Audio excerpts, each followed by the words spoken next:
Shalom Ouracha, on a pu étudier aujourd'hui le Ramban qui a rapporté le Lashon de la Mishnah qui nous dit que Teroa correspond à 3 Yevavot et elle, la Braïta, elle avait dit qu'une Teroa ça correspond à 3 Shvarim et le Chidouche du Ramban de nous dire qu'il n'y a aucune machloket entre la Mishnah et la Braïta, pas comme on aurait pu le comprendre dans la Gemara, qu'en réalité la Braïta n'est qu'une explication de ce qui est marqué dans la Mishnah. Et qu'en fin de compte, ici, il s'agit du Lashon des Chachamim, que Yevava, dans le Lashon des Chachamim, ça correspond au Shvarim, justement qu'on a appris de la mère de Sisra. C'est comme ça qu'on pleure. La manière de pleurer, c'est ce qu'on a appris, nous, comme étant Ganouché Ganach, où on pousse des pleurs qui sont des sons un petit peu longs. Alors, en fin de compte, quelle est la marloquette dans la Gemara?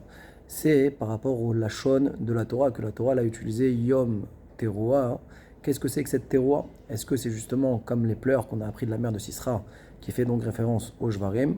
Ou bien est-ce que c'est Yeloulé Yalil, comme ce que les gens ils ont l'habitude de dire que la Teroa, ça peut être considéré comme les pleurs d'un son très très court.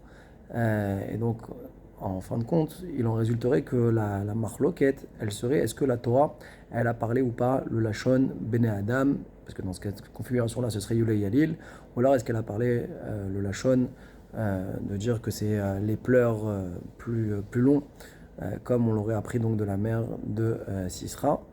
Et ça, c'est ça qu'Abaye est venu dire avec la notion du tashrat, de mettre en place le tashrat. C'est sûr que c'est différent l'un avec l'autre. On a vu également le Beth Yosef qui a rapporté la question qui a été posée à Rabbi Noah Gaon en demandant, mais je comprends pas, jusqu'à que Rabbi Abaou il arrive, les gens n'ont jamais accompli la mitzvah de Tkiyat Shofar, la mitzvah de Teroa, puisque lui, Rabbi Abaou, il est venu nous dire qu'il faut faire tashrat. Et sur ça, il répond Rabbi Noah Gaon qu'il y avait différents minagim. Dans certains endroits, alors il faisait des sons très courts, ce qu'on appelle les yevavot, la teroa. Dans d'autres endroits, il faisait jvarim, à savoir des sons plus longs. Mais qu'en réalité, Behemet, d'après tous les minagim, la Torah, elle valide et on a fait la mitzvah de la Torah de teroa. Et qu'est-ce qu'il est venu faire Rabbi Abaou? Il est venu uniformiser les minagim dans le clan d'Israël pour ne pas que les gens plus simples pourraient croire qu'on n'applique pas la halakha, que ça semblerait contradictoire entre un endroit et un autre. Et donc, en fin de compte, il a uniformisé, mais il n'y avait aucune nécessité au point de vue halachique. C'est juste pour que le Ham Israël soit plus dans le même tempo, dans la même façon de faire. Dans tous les cas, c'est un inyan de Bechi, c'est un inyan de pleurs. Et donc il n'y a aucun problème. Le Ritva vient nous dire qu'il y a une preuve à cela, que toutes les sonneries sont justes. C'est que dans la tfila, on voit qu'on fait une fois tashrat, une fois tashat, une fois tarat, alors que si vraiment chacune n'était pas valable, on aurait dû le faire 3 fois chaque sonnerie. Donc le fait qu'on en fasse qu'une fois, ça prouve bien que chaque son est valable et qu'on a accompli la mitzvah, qu'elles sont toutes émettes.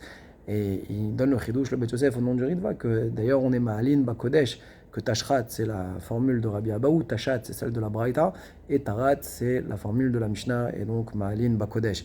Pour conclure, on a vu le Beth Yosef qui ramène au nom du Rambam que pas du tout, le Safek n'est pas comme Rabbi Noah Gaon qui a voulu dire que c'est par rapport au Minagim, et que tout est juste, mais que véritablement on a un doute sur quelle est la teroa de la Torah. Et c'est un doute qui est les fiadines, et que ça c'est intervenu avec la galoute et les années qui sont passées. Chazak U'Baruch.